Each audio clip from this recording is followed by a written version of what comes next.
മനുഷ്യന്റെ ഉള്ളില് ഒരു പൈശാചികത നിറഞ്ഞു നിൽക്കുന്ന ഒരവസ്ഥയാണെന്ന് കാണുക. ലഹരിയുടെ ഒരു പൈശാചികത ആരെയും ഭയപ്പെടുത്തുമാറ് ആ പൈശാചികതയിൽ പെട്ടിട്ടാണ് ഈ മനുഷ്യരൊക്കെ ലഹരി വസ്തുക്കളിലേക്ക് പോകുന്നത്. ഇനി നമ്മൾ ഓരോ വ്യക്തികളെ പരിശോധിച്ച് കടന്നു വരുമ്പോൾ നമുക്കറിയാം പ്രിയപ്പെട്ടവരെ, മലപ്പുറത്തൊക്കെ നമ്മൾ പത്രങ്ങളിലൊക്കെ കണ്ടായിരുന്നു എയ്ഡ്സ്, HIV വളരെയധികം പെരുകുന്നു. അതായത് ഒരാളെ കുത്തിവെച്ച സിറിഞ്ച് കൊണ്ട് മറ്റൊരാൾ കുത്തിവെക്കുമ്പോൾ HIV പകരാൻ വളരെ കാരണമാകുന്നു. അത് ഏറ്റവും കൂടുതൽ മയക്കുമരുന്ന് ഉപയോഗിക്കുന്നവരിലാണ് അത് കണ്ടെത്തിയിരിക്കുന്നത്.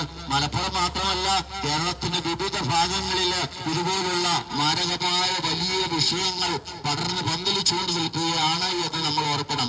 അപ്പൊ അതിന്റെ പിന്നിലും മയക്കുമരുന്നുകളാണ് എന്ന് കണ്ടെത്തുക.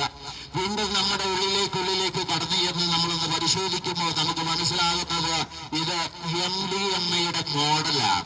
ഇപ്പൊ നിങ്ങൾ ആരെങ്കിലും എക്സൈസുകാരെ പോലീസുകാരെ വിളിച്ചിട്ട് പറയുകയാണ് ഇവിടെ ഒരു മജീഷ്യൻ വന്ന് MDMA എടുത്ത് കാണിക്കുന്നുണ്ട്, പിടിച്ചോ, കൈയോട് പിടിച്ചോ എന്ന് പറഞ്ഞാല് ഇത് സാങ്കല്പികം മാത്രമാണ്.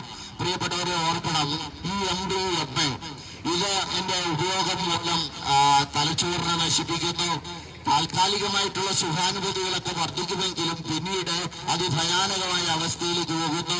ഒരു 55% ഹൃദയസ്തംഭനത്തിന് കാരണമായിട്ട് തീരുന്നു, അപകടങ്ങൾക്ക് കാരണമായിട്ട് തീരുന്നു, ഒരു 15% ആത്മഹത്യകൾക്ക് കാരണമായി തീരുന്നു, കൊലപാതകങ്ങൾക്ക് കാരണമായി തീരുന്നു.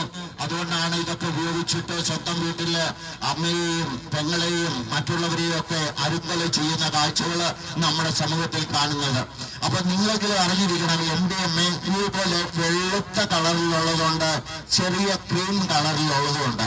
ഇതൊക്കെ നമ്മുടെ കുട്ടികളിൽ ചില പറഞ്ഞു കൊടുക്കുന്നത് ഇത് ഉപ്പ് പോലെയാണ്, ഇത് പഞ്ചസാര പോലെയാണ്, ഇത് വായിലിട്ടുള്ളൂ എന്നൊക്കെ പറഞ്ഞ് പെൺകുട്ടികളെയും മറ്റും ചതിക്കുടിയിൽ വീഴ്ത്തുമ്പോ ഈ സമൂഹം അതേക്കുറിച്ച് ബോധവാന്മാരും ബോധവതികളൊക്കെ ആയില്ലെങ്കിൽ വരും തലമുറയായിരിക്കും നമുക്ക് നഷ്ടമാകുന്നത്.